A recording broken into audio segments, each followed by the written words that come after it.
Topik yang rame banget ya. Hampir semua orang ngasih perspektif mereka masing-masing. Umur 25 punya apa sih? Sebenarnya menurut aku nggak ada yang salah atau yang benar sih, karena balik lagi itu menjadi target masing-masing orang kan.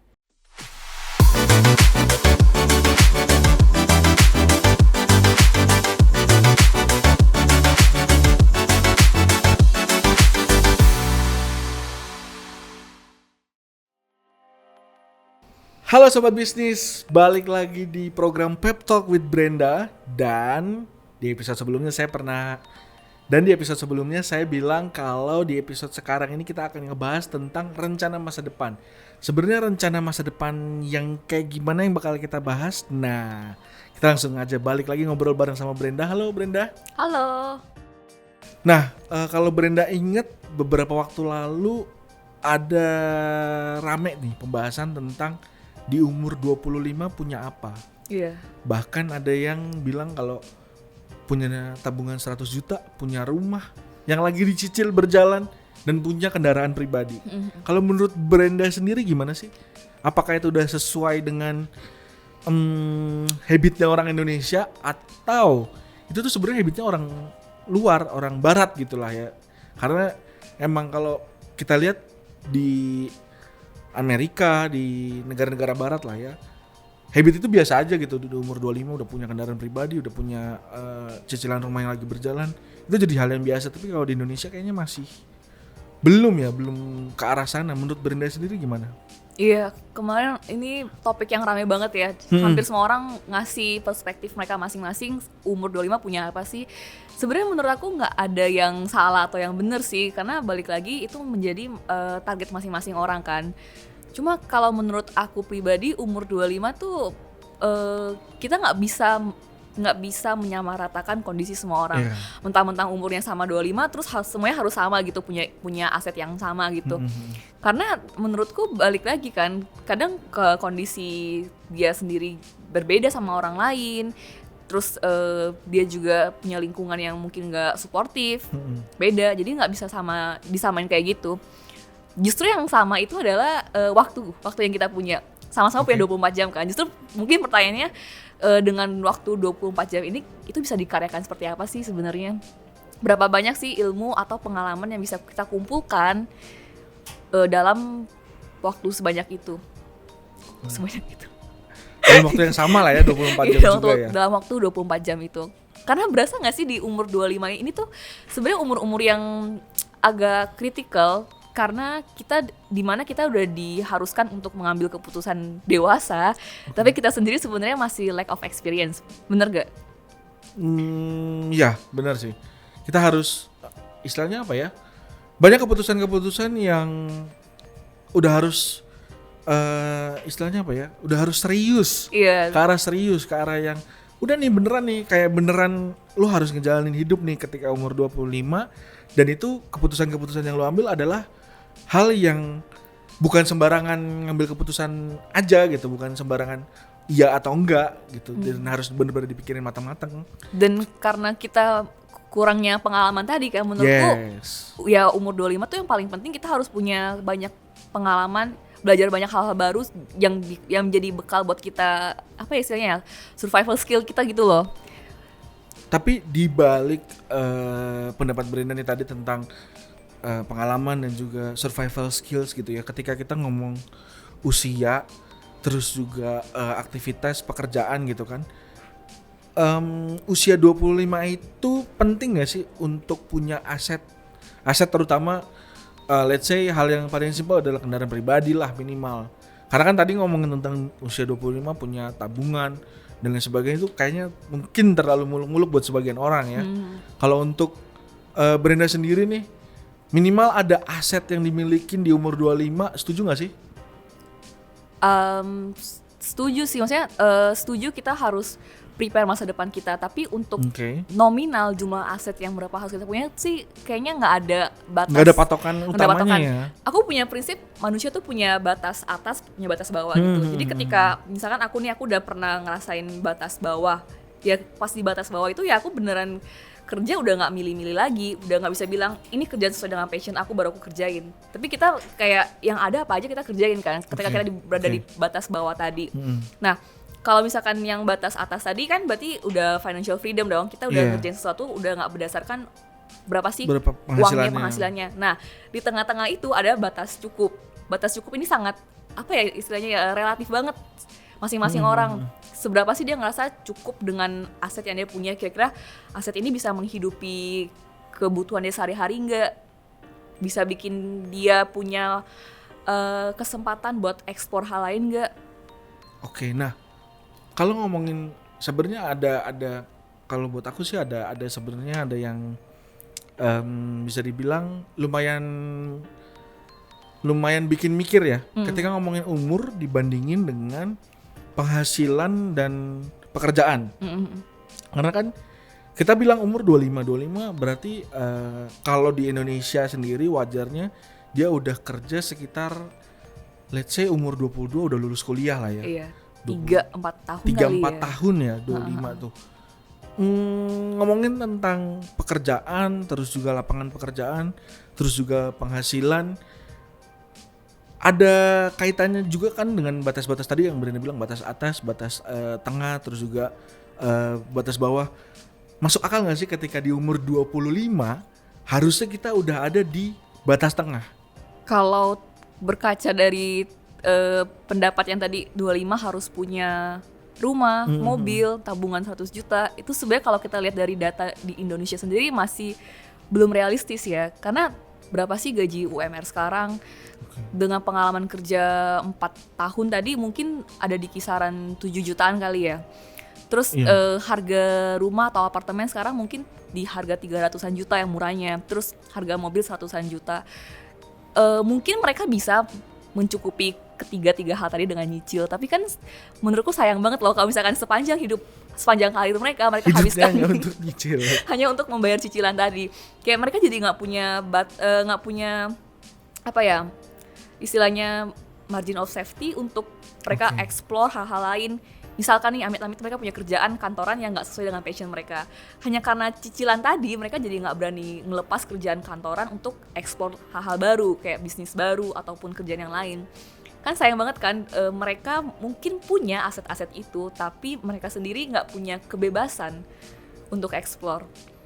Makanya batas cukup tadi sebenarnya penting banget kan. Ketika misalkan aku ngerasa aku cukup nih tanpa punya kendaraan, tanpa punya rumah, tapi aku bisa explore hal-hal baru. Mungkin ada juga orang yang ngerasa ya aku cukup nih punya rumah, punya mobil, tapi nggak bisa explore. Setuju sih. Arahnya ke arah menyenangkan diri sendiri lah ya jatuhnya ya. Apa yang kita lakuin itu apa yang bikin kita seneng gitu. Nah tadi nyinggung soal tentang passion ketika bekerja.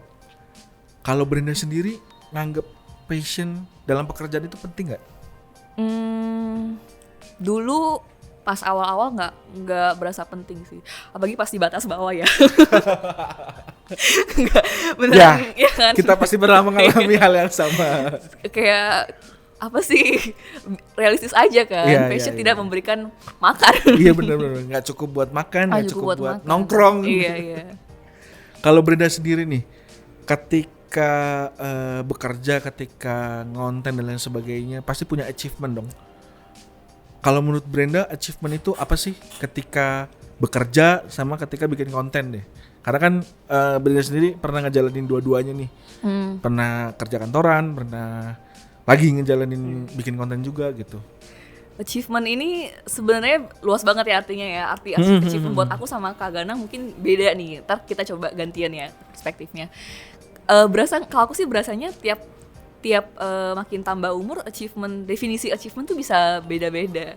Dulu tuh kayak waktu baru lulus kuliah bisa kerja di perusahaan besar multinational company tuh kayak jadi achievement gak sih? Kayak bisa kerja di daerah Sudirman nih, pulang kantor bisa nge-mall tuh kayak udah jadi achievement. Tapi sekarang makin tambah umur nih, makin dewasa harusnya ya. Jadi ngelihat achievement itu punya waktu fleksibel buat nge-explore hal-hal baru, nyobain hal-hal yang aku suka, keluar dari zona nyaman, itu udah jadi sebuah achievement buat aku.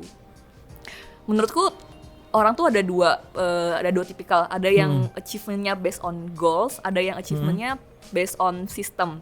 Jadi kalau orang-orang yang achieve based on goals itu mereka udah tahu nih mereka pengen targetnya apa, spesifiknya apa, terus dalam waktu berapa lama durasinya. Biasanya menurutku justru kalau kita terlalu goal oriented itu kita bakalan happy sih kalau udah kecapai goalsnya, tapi habis Kalau itu belumnya itu mencapai goalsnya itu yang jadi mungkin jadi beban ya. jadi beban. Nah, udah jadi beban pas udah dapat goalsnya happy sih, tapi berapa lama happynya? Mungkin mereka bakalan cepet merasa nggak puas, terus bakalan set goals lagi, terus bakalan jadi beban lagi buat ngejar. Aku lebih suka kalau misalkan kita achieve something berdasarkan system oriented. Jadi kalau system oriented itu kita mungkin gak spesifik berapa angkanya, tapi kita lebih fokus kepada value-value apa, habit-habit apa yang kita tanamkan setiap hari. Jadi misalkan tadi daripada misalkan aku pengen goals misalnya tabungan 100 juta dalam setahun, mending aku perbaiki dulu sistem aku, habit aku buat nabung tiap hari gitu, nyisihin uang gitu. Jadi sebenarnya nggak terlalu stres juga, karena kita yang penting habit itu udah jalan tiap hari, kita nabung investasi udah jalan habitnya, biarkan nanti baru tercapai gitu loh. Nggak ngoyo berapa sih harus nabung berapa per tahun gitu. Teorinya lumayan bener ya, maksudnya oh iya bener juga ya, ketika kita punya target dicicil dari sekarang, habitnya diganti nih dari yang target tiap bulan harus punya tabungan sekian gitu, tapi diganti jadi targetnya tiap hari harus nyisihin sekian gitu. Sama kayak ini gak sih kalau misalkan kita mau diet, kalau daripada kita set target turun 10 kilo dalam 3 bulan, mending kita fokus benerin tiap hari pola hidupnya sehat, pola makannya teratur, olahraga teratur gitu. Kan pada akhirnya bakalan turun berat badan juga kan, walaupun gak 10 kilo per 3 bulan tadi. Boleh dicoba nih sobat bisnis nih yang punya target tahunan, yang pengen kurus juga. Jadi diganti mindsetnya sih lebih berarti ya, lebih diganti mindsetnya dari juga. Dari goal oriented jadi ke sistem oriented. Sistem oriented. Oke. Berarti secara nggak langsung untuk mencapai achievement yang tadi Brenda punya itu, Brenda juga udah ngubah mindsetnya juga dong, ngubah mindset sendiri ya. Berarti dari yang tadinya goals oriented jadi sistem oriented. Kayak gimana akhirnya Brenda ngubah itu? Dan seberapa sulit sih ngejalanin yang namanya sistem oriented itu sendiri ketika Brenda ngomongin soal karir, ngomongin soal pekerjaan, ngomongin soal apa ya istilahnya ya, goals dan achievement tadi gitu. Kalau pakai sistem oriented tuh aku udah nggak terlalu nargetin angka ya. Jadi aku lebih suka ngelihat proses apa sih yang udah aku laluin selama ini. Misalkan aku suka ngebandingin prosesku sekarang sama prosesku tahun lalu. Kayak ada perkembangan apa, aku udah belajar apa aja nih, apa yang udah aku perbaiki, terus hal-hal baru apa yang udah aku explore gitu loh. Lebih ngelihat proses yang udah kita bangun daripada ngelihat angka atau berapa sih aset yang udah kita beli. Oke. Itu jadi nggak tahu ya, jadi kayak punya mindset yang lebih positif sih menurutku. Nggak jadi gampang ngebandingin sama punya orang lain kan. Nah kalau menurut aku arti achievement kayak gitu. Kalau menurut Mas Ganang sendiri nih? Kalau aku nih ya, kalau achievement sebenarnya aku tiap tahun itu punya goals. Di tahun ini aku harus dapetin ini, di tahun itu aku harus dapetin itu. Terus punya target, terus juga kalau ngomongin tentang achievement itu jatuhnya lebih ke apa ya, pencapaian tertinggi sih, lebih ke jadi pencapaian tertinggi. Jadi emang bener banget tuh, kalau dulu pertama-tama kuliah kayaknya pengen banget nih punya kantor yang di Sudirman, Tamrin, pulang naik MRT kan. Waktu itu belum ada MRT lagi kan. Tapi udah visioner ya. Udah visioner, udah kepikiran pulang naik MRT atau naik Transjakarta gitu kan. Kebetulan juga sampai depan rumah kan. Jadi kayak kepikirannya wah enak banget nih. Tapi makin kesini makin realistis aja lah. Apa yang didapat, apa yang dijalanin harus balance. Dan lebih ke achievement sekarang tuh lebih ke prioritas sih. Apa yang jadi prioritas ketika kita ngejalanin hal kerjaan lah ya. Kerjaan, kalau orang banyak bilang ngejalanin kerjaan yang sama dalam jangka waktu bertahun-tahun tuh bosen. Ada yang kerja sampai 10 tahun, 15 tahun. Buktinya mereka kuat-kuat aja tuh untuk ngejalanin itu semua. Ya tinggal gimana kitanya aja sih sebenarnya, gimana kitanya nganggap itu sebagai kerjaan yang berat atau ringan, enjoy atau enggak. Jadi kalau buat aku sih achievement lebih ke ininya sih, apa, prioritasnya, apa yang jadi prioritas, dan juga waktu, seberapa kita punya waktu buat diri kita sendiri. Jadi kalau makin banyak kita punya waktu buat diri kita sendiri, kita makin enjoy ketika kerja, ya itu udah jadi achievement sendiri, udah jadi pencapaian tertinggi. Karena nggak semua orang kan bisa punya waktu buat dirinya sendiri, nggak semua orang bisa tahu mana yang jadi skala prioritas buat hidupnya, apalagi di umur 25 dan udah bukan waktunya lah buat ngomongin tentang kerjaan A lebih baik dari kerjaan B, gaji A lebih tinggi dari gaji B, karena kan ya setiap orang punya cara untuk mencapainya itu masing-masing. Berarti kalau aku simpulin, arti achievement buat Mas Ganang ini dimana kita bisa mensyukuri dan menikmati yang ada ya. Yes, lebih ke sana sih. Gimana kita enjoy aja lah buat ngejalanin setiap hari. Yang penting senang sih kuncinya. Kalau kita nggak senang mah ya mending cari sesuatu yang baru lagi. Karena nggak semua orang bisa menyenangi apa yang dilakukan ya. Yes, benar. Itu tadi udah kerja bertahun-tahun tapi kok kayaknya nggak nyaman, nggak enjoy sama pekerjaannya. Ya mending cari yang baru lagi. Gitu. Nah, kita lanjut dari postingan Brenda dari postingan Brenda tanggal 4 Juni, setting goals fear. Ketika kita punya goals, akan ada sesuatu yang ditakutin dan ada yang harus dilawan. Emang apa sih yang harus dilawan dan yang harus ditakutin itu?